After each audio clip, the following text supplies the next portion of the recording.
Yes, boys, how are we doing? Today's video is going to be a step-by-step guide of pretty much how I lost 12 pounds in 7 weeks. I think around 5.5 kilo. So you can literally just implement it and copy me. First off, make myself a little bit bigger. But yeah, I've documented pretty much everything on my Instagram. I've literally just made a story highlight today if you want to go check that out. This is my starting position on week 1 earlier in the year. Back in January, I think. We're around 73.5 kg, obviously a little bit softer in the midsection. I mean, this was week 7, much leaner. Obliques and abs have come in, and I'm sitting at around, I think in that photo I'm 69 kg. I weighed in for this week at 68.1. So we're making good progress. I've documented it all, and I'm sure a lot of you are wondering, how on earth is he doing it? So I thought I'd just come on here and just give you the guide, give you the blueprint. Now, this obviously will give you an idea of what I do. Now, what I do might not work necessarily for you. However, the same principles do apply. If you are someone who wants a transformation like this, bear in mind, 8 weeks. 8 weeks of just focus and no fucking about, and you can do something like this. If you're someone who actually wants that, feel free to book a call in the description below or in the comment section. I'll leave a link to work with me where I will literally just kind of walk you through exactly where you're at the moment, what your physique is capable of, and kind of the time frame, exactly how to do it, show you exactly how to do it, and if you obviously want the help, we're here to help you. So that's kind of what I can do for you, but if not, just watch this video and you'll kind of understand how I did it so you can use it for your own training. So step number 1 is setting up your diet. So I started off around 73.5 kilo. At this point here, a little bit soft in the midsection. I wanted to start my bulk. I wanted to start gaining, but the truth was I wasn't lean enough at all. So we need to get leaner. And I measure around 172 centimeters. So I'm just under 5'8", if you will. So using those measurements and kind of my activity levels and my Whoop band roughly, put my initial diet at around 2,600 calories on a training day, 196 gram of protein, 1.2 gram per pound, and 2,400 calories on a non-training day. Same amount of protein. The only thing that differs is the carbohydrate and fat manipulation. Higher carbs on training day, lower carbs on non-training day. Key changes that I implemented was making sure that everything was tracked accurately. In the deficit, you want to be in and out of the deficit ideally, so you can just get back to the most important thing, which is gaining muscle. So we don't want to be wasting time. So everything was tracked accurately using a food scale. That was a big change. Second was 5 to 6 meals per day. Not only does this obviously control hunger, but it allows you to kind of manipulate your glycogen stores, obviously with pre and post workout, and then keeping stable energy throughout the day. Not to mention protein absorption. Having enough protein and high quality protein with each meal is actually going to make sure that you're using all of that towards muscle growth. If you're just consuming 100 to 150 gram of protein with your dinner and not having protein in the start of the day, you're not going to be in a really good spot. So that's another really important one. And then locking in expenditure. So this was literally the first week, just getting all of this stuff done first week, getting the habits locked in. So 10,000 steps per day. If I'm being honest, I was hitting around 6,000, 7,000 at the start. I wasn't meticulous with it. Now I hit 10,000 steps per day without fail. And then 6 by 25 minutes of cardio, which I was not doing. So that's about pretty much on the guideline of what you should be doing based on just natural health studies. 150 minutes per week, so 6 by 25 minutes at 70% of max heart rate. So you do 220 minus your age. I'm 22, so 198, 70% of that, 140. I work within the 125 to 150 BPM range, and that's kind of the fat burning range, if you will. And then just 6 by 25 minutes of that. And then 5 lifting sessions per week.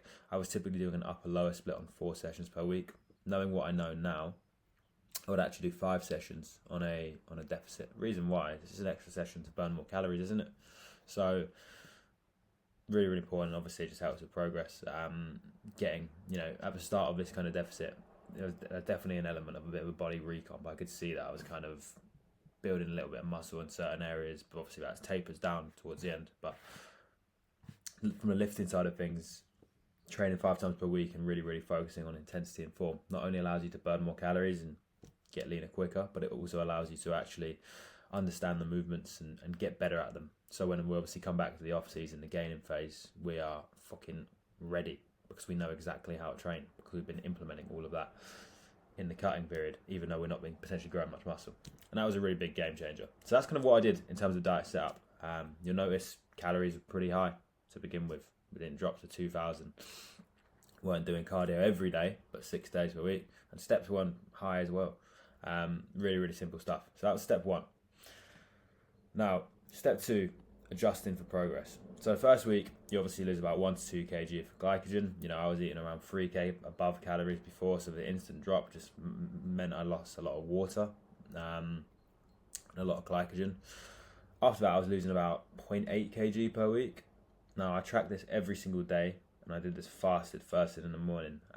Did this like clockwork, because this obviously informed pretty much all the decisions and the way you kind of see your physique. And then pretty much, very simply, we only adjusted progress when weight loss was evidently slowing down. So at the start, it's a case of increasing cardio to 30 minutes by 6 times, and then eventually decreasing to 2,400 and 2,100 calories, which I'm still on to this day. And then after that, just rinsing cardio. So weight loss drops a little bit. All right, we'll go to 7 by 30 minutes. Then we'll go to 7 by 35 minutes. When you got to week 5, right, and like I'm pretty hungry at this point. Like that's manageable, but could be a little bit, you know, damaging if we went a bit lower. So we kept this here and just increasing cardio. But by week 5, like I'm losing so much weight. No, I'm losing a kilo every single week. So my body's obviously responding to this well, and there's no signs of it slowing down just yet. In fact, maybe this week, but that's been like 3 weeks with no changes now. So there's no reason to really change anything, and that's where you need to start like analyzing the data, and that's why you track every single day. It's a very good tool, and it wouldn't make sense to me to just drop my calories every single week without fail, like when I'm losing this much weight. Why? Because like then I'd be losing like way too much weight, and it's just like you might as well just milk, like get them, you know, squeeze the juice out of the lemon, as they say. Try and get the most out of this, and then once it starts to slow down, cool, I've got another tool I can use. I can probably up this to 40 minutes. I can probably take 200 calories from there.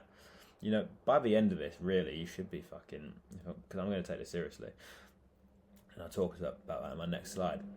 I should be doing like 7 by 70 minutes of cardio and maybe like 1,800 calories. We're not even at that stage yet, which is quite worrying, because I'm 68 kg, so it means there's a lot more to pull off, and we're getting lean. So interesting times. But you'll know the OGs, the guys who watch all my videos, you'll know I'm a big data man. Peter Drucker, he said it, geezer.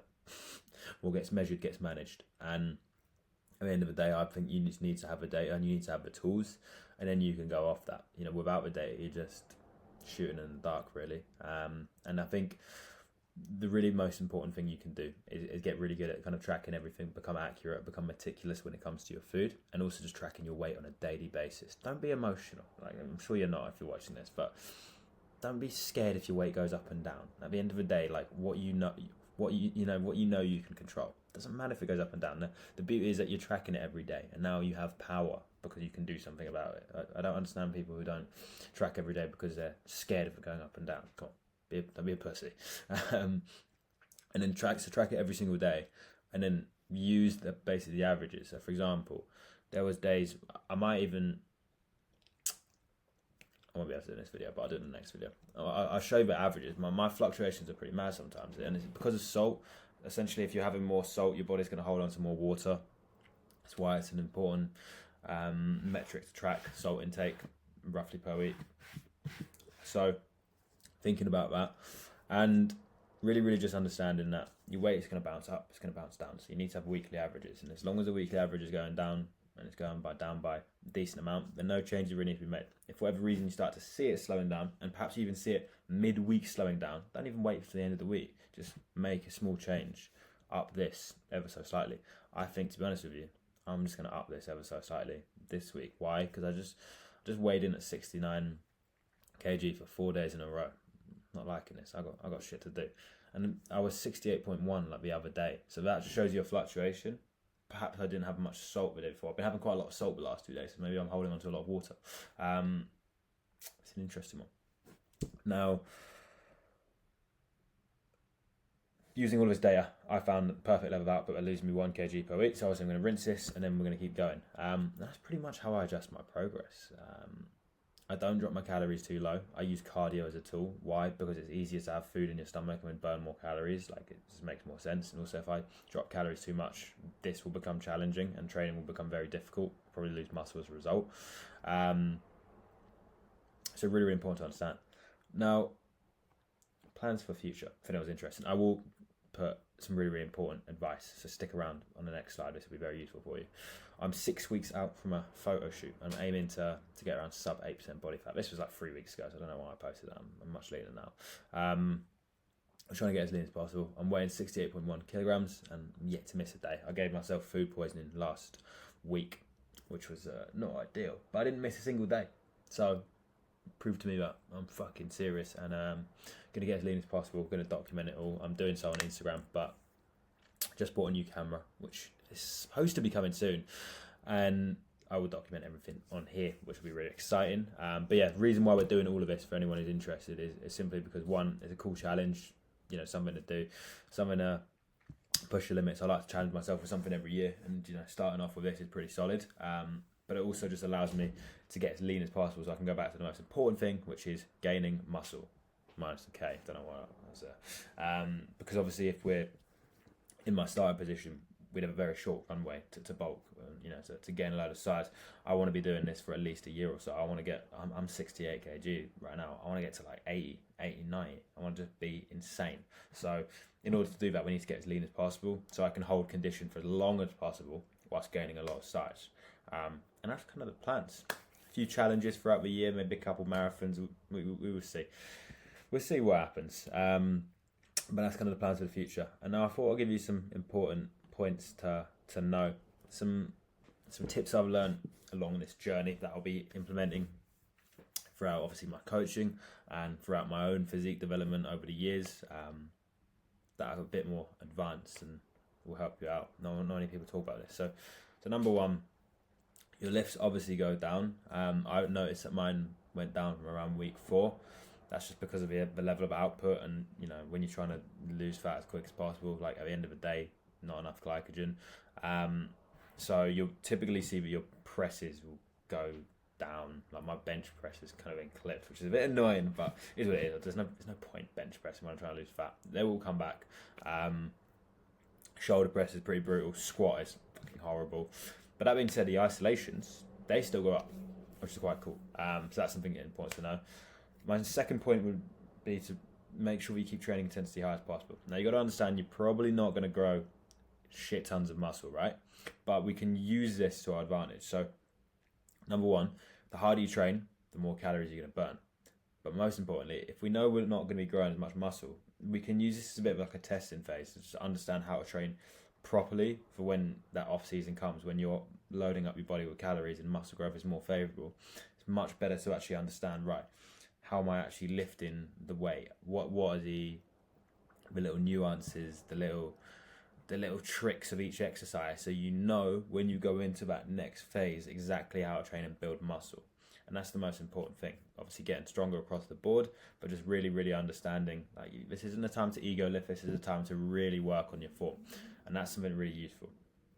Third of all, and I learned this a little bit too late, I only learned this last week, cardio machines are bollocks. They're complete bullshit.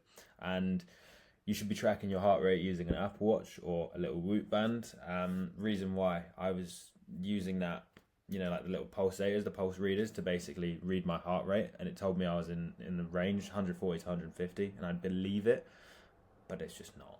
And I knew that when I started tracking with this. So it meant I unfortunately have to work even harder now with cardio. I was burning less calories, and it also told me I was burning way more calories than I thought. So I had this false illusion that I was like doing a lot, which I definitely was, but I wasn't doing enough, and I unfortunately created that baseline. So now I'm having to work a lot harder, which is absolutely fine. No, don't mind it at all.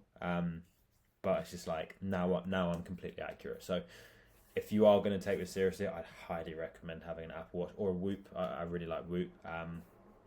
And that way you'll just get a little bit more accurate with it, which is going to help your fat loss. And finally, don't include your cardio into steps. Don't be lazy. If you're doing your Stairmaster and you're gaining, 2,000, 3,000 steps, you don't finish your day at 10,000 steps. You obviously finish your day at 13,000 steps. Make sure you're doing that. Otherwise, the cardio do is negligible.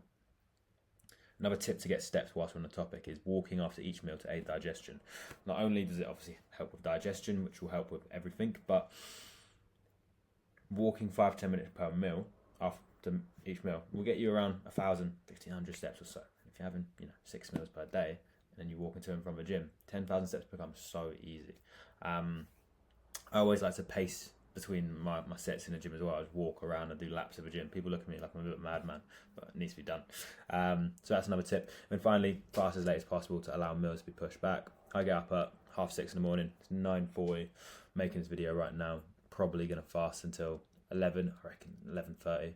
That's before I lose it. And use black coffee to your advantage. And not one that's talked about enough, but sometimes a bit of zin, a bit of snus.